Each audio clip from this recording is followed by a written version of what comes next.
Today we have a question that reads, what are healthy ways to build genuine trust in a relationship?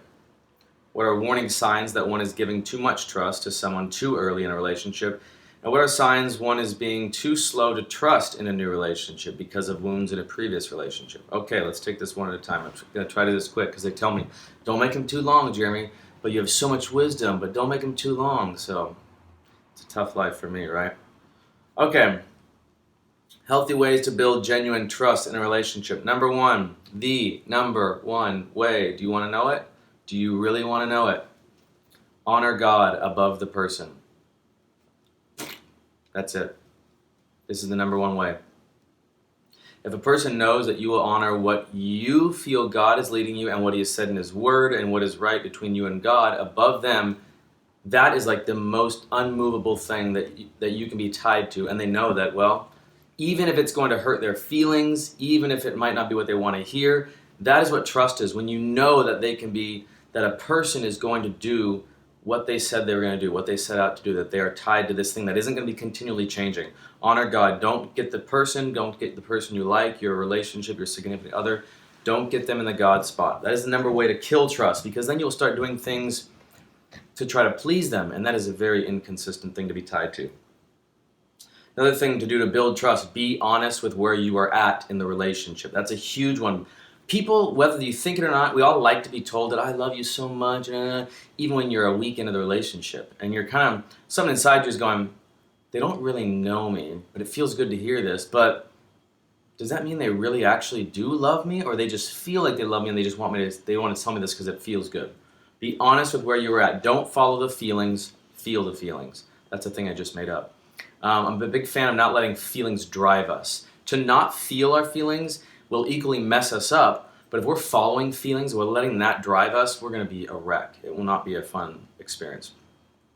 Another way to build trust, have others to process with who you trust and are kind of like either under authority to or people you really respect in your life, who you can process the relationship with. So the person will know that you're going to someone else who's going to be giving them truth and processing and help guide them through this relationship. That helps build a lot of trust because they know that they don't have to be your everything for you.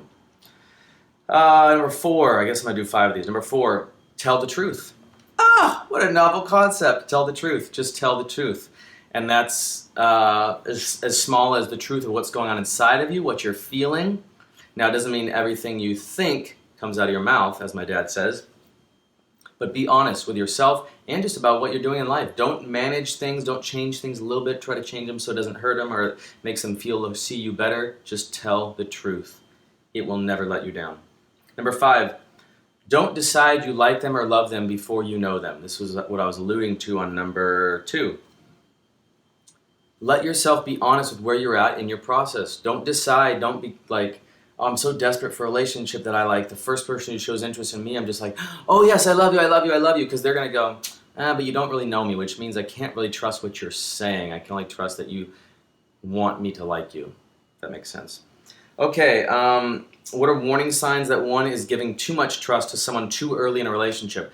This one's tough because if someone is trustworthy, then are you giving them too much trust? I don't know, but here's some number one ways I would say. If you don't feel peace, if when you're away from the person at night, when you're going to bed or whatever, in the moments, quiet moments between you and God, when you're connected to yourself and Holy Spirit, and you think, this doesn't quite feel right. I feel a little like anxious, out of sorts, a little like, if there's just a little bit of dis-ease, you have to follow that thing. And here's the other part of that. If you feel yourself needing the other person, consumed with thinking about them, that may be evidence that you've given them too much of yourself, of your heart, of your mind, of your identity, of your stuff, and all that stuff is wrapped up in what you give someone when you really trust them. If you feel yourself kind of anxious about like thinking about them all the time, you probably need to pull back and you've given too much of your heart, too much of your trust, basically.